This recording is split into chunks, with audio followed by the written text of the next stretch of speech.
Je vous ai proposé différentes activités, différentes séquences avec des thèmes, à la fois sur le thème de la respiration, le thème sur les exercices au niveau du plancher pelvien, les thèmes sur la paroi abdominale, les thèmes sur savoir comment protéger sa colonne lombaire, des thèmes un petit peu plus ludiques avec les activités sur le ballon, des thèmes, je veux dire, plus de relaxation, de détente anti-stress avec les automassages au niveau du cou, au niveau du visage, les mains au niveau des pieds, et puis un thème plus difficile à aborder qui nécessite plus de concentration et de difficulté dans la réalisation des exercices, avec les exercices de gymnastique abdominale hypopressive. Tout l'ensemble de ces exercices respecte un minimum de contraction au niveau de la paroi abdominale du dos et du plancher pelvien. Aujourd'hui, je vais vous proposer un exercice de coordination entre tout l'ensemble de ces muscles à travers les exercices de stabilité abdomino-lombo-pelvienne. C'est ce que les anglo-saxons appellent le core training, C-O-R-E, training, de l'entraînement, un terme que l'on ne connaît pas énormément en France par chez nous, mais ça regroupe tout cet ensemble d'activités musculaires que je vais vous proposer à partir d'éléments quelque peu déstabilisants. Alors, je vous propose un exercice pour la stabilité abdomino-lombo-pelvienne, c'est-à-dire une co-coordination de la paroi abdominale, de la musculature du dos et du plancher pelvien, en premier lieu avec une bande élastique, comme une bande fit band. Alors, vous allez placer la bande derrière au niveau du massif fessier, vous pliez légèrement au niveau des jambes, les doigts se placent sur l'avant de la bande et il va s'agir, respiration libre, de tendre les deux bras sur le devant et on répète, plier, allonger. Plus vous allongez, vous avez de tension dans la bande, plus vous avez de tension dans la paroi abdominale, dans la musculature du dos et dans votre plancher pelvien. L'exercice se fait autant dans l'action de tendre que l'action de revenir et de freiner. Et vous maintenez bien toujours les pouces vers le plafond pour avoir la garantie que l'épaule travaille tout à fait dans le bon axe. Vous répétez 10 fois, 15 fois, 30 fois, suivant la sensation que vous aimez obtenir dans votre paroi abdominale. Autre exercice qui va se faire en fente, position qu'on a déjà décrite dans les exercices précédents. On va rechercher la stabilité sur le pied en avant. On prend la bande au-dessus du pied et là il va s'agir d'ouvrir le bras sur le côté.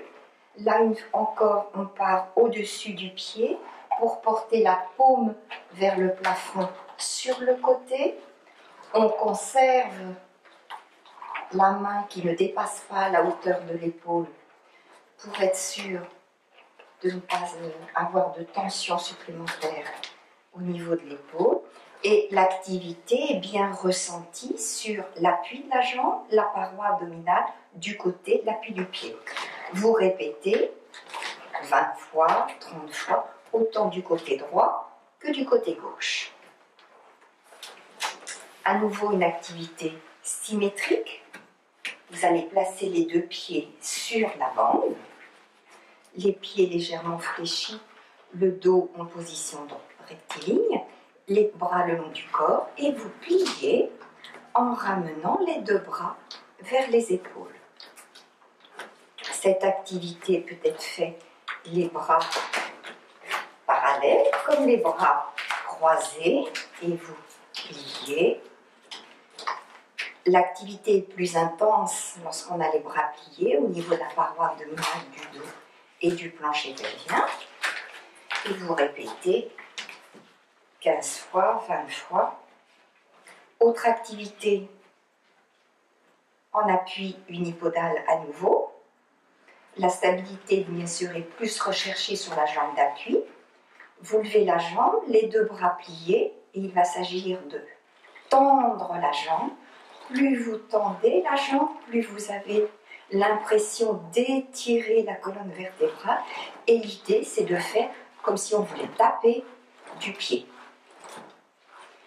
Et ainsi, on fait l'exercice 20 fois, 30 fois, 40 fois si on veut, tant que l'on se sent stable sur son pied d'appui.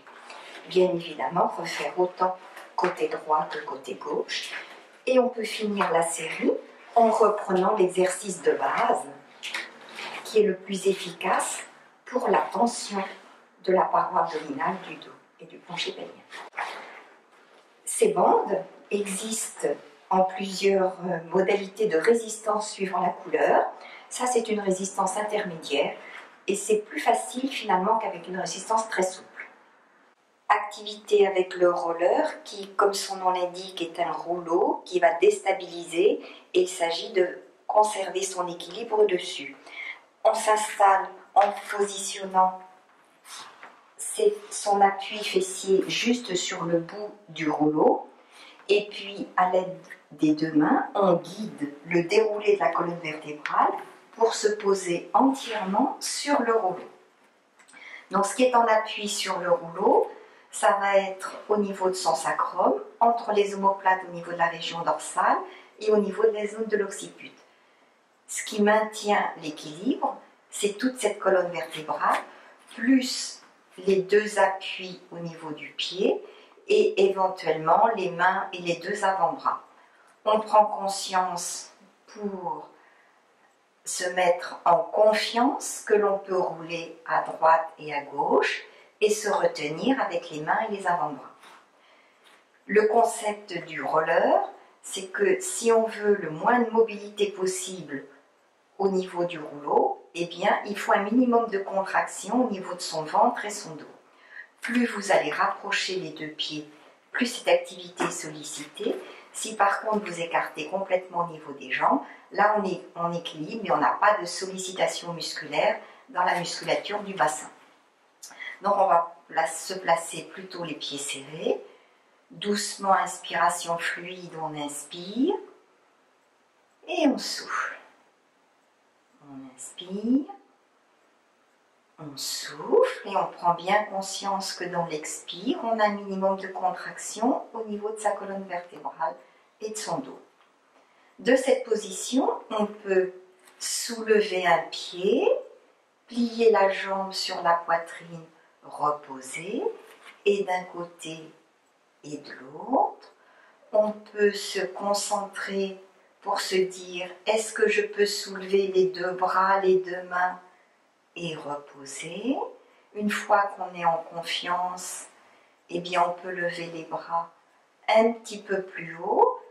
Plus on déséquilibre au niveau des bras, plus on a de la perception de tension minimale dans le ventre, dans le dos et la musculature du bassin.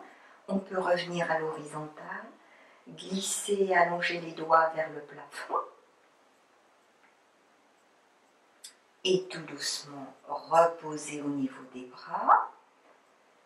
Vous pouvez soulever le bassin pour soulager l'appui au niveau du sacrum. On soulève, on repose. On peut lever la tête vers le plafond. Plus on lève la tête, plus on sent la musculature au niveau du ventre.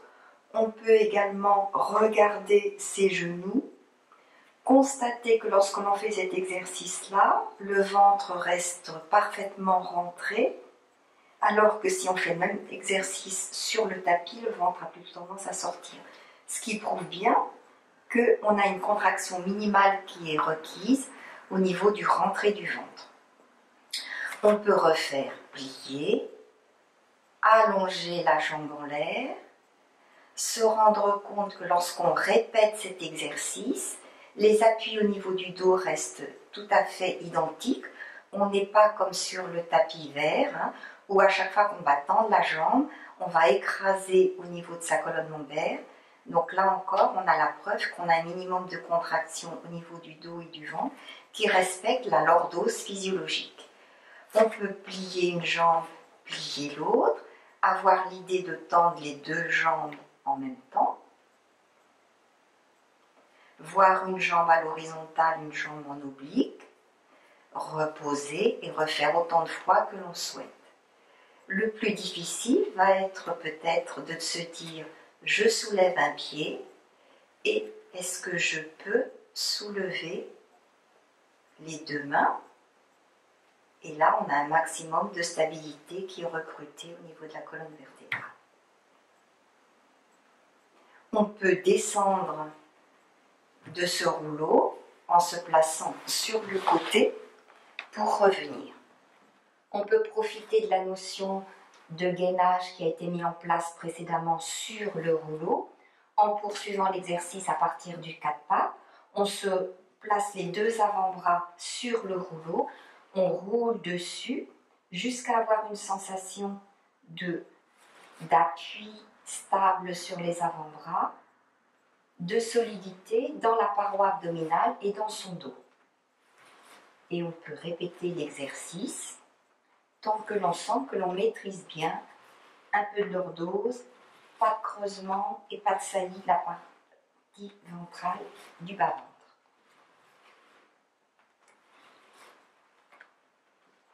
Autre accessoire qui va permettre une déstabilisation plutôt au niveau du pied, c'est ce tapis mousse qui a une hauteur de mousse et une certaine résistance. La hauteur c'est 6 cm. Et quand on se met dessus, bien évidemment l'équilibre est complètement différent de la position sur un sol dur. Et pour tenir la position érigée, la position fluide avec le bassin stable, eh bien je veux dire il faut un minimum de contraction. Et on va faire appel à d'autres récepteurs que ceux qui nous stabilisent lorsqu'on est sur un appui dur. Donc l'exercice que je vais vous proposer, c'est de se sentir le mieux possible bien dessus, ressentir une respiration fluide, et puis une fois qu'on est relativement stable dessus, on se dit on va fermer les yeux, maintenir les yeux fermés pendant 30 secondes, et ressentir ce qui se met en contraction. Donc vous fermez les yeux, vous maintenez la position les yeux fermés, vous percevez une légère contraction au niveau de votre ventre, au niveau de votre dos, dans cette position relativement érigée. Vous maintenez 30 secondes. Après, le repos, c'est d'ouvrir au niveau des yeux et de répéter cet exercice 7 ou 8 fois pour avoir une stabilité plus importante en recrutement. Autre exercice, à partir de cette position à nouveau sur le tapis, eh bien on va choisir de se mettre en appui sur un pied. On choisit d'être en appui dessus, on décolle l'autre pied. La consigne que l'on doit avoir bien dans sa tête, c'est de se dire « je reste stable », je ne bouge pas au niveau de mon bassin et je maintiens l'équilibre 30 secondes. Et vous recommencez l'exercice autant du côté droit que du côté gauche avec une pause de quelques secondes. On recommence, donc on anticipe le mouvement, on se dit que l'on va bien conserver le bassin à l'horizontale, on maintient l'équilibre en levant la jambe de l'autre côté, on tient la position 30 secondes. Et ce qu'il ne faut pas faire, c'est soit se dissocier au niveau du buste en se penchant en avant, en se penchant en arrière, en écartant au niveau des bras, où là, on n'a plus tellement de contraction qui est recrutée dans l'unité de stabilité abdomino-lombo-pelvienne. Donc, bien maintenir la position bien droite. À ne pas faire non plus un appui sur le côté au niveau de la jambe, où là, ça n'est plus un équilibre qui est de recrutement avec la masse musculaire, mais c'est plus un équilibre de recrutement, d'équilibre de chaque articulation l'une sur l'autre. Donc là, on n'a pas tellement d'activité au niveau de la paroi abdominale. Donc bien dissocier les deux. Dernier exercice sur le tapis, on se repositionne, on recherche plus d'appui sur le talon. Et à partir de cette position, on appuie sur le talon, on sent un minimum de contraction, de stabilité au niveau du bassin, et on va lever les bras en l'air, les deux paumes de main l'une vers l'autre, et on redescend tout doucement. On répète l'exercice une dizaine de fois, toujours avec cette notion que l'on conserve l'appui plus sur le talon et on redescend. Ce qu'il ne faut pas faire, c'est monter les bras et creuser au niveau du dos, redescendre les bras en se penchant. Bien avoir une respiration fluide, le dos étiré et de la concentration pour pouvoir monter et descendre en sentant bien tout ce minimum de contraction qui est recruté. Alors, en conclusion, vous avez toute une série d'exercices complètement différents. Certains vont vous plaire, d'autres ne vont pas vous plaire. Chacun a sa porte d'entrée, à vous de choisir. Plutôt un élément déstabilisant, plutôt un élément de sécurité. Tout va dans le sens d'un meilleur confort pour votre propre corps.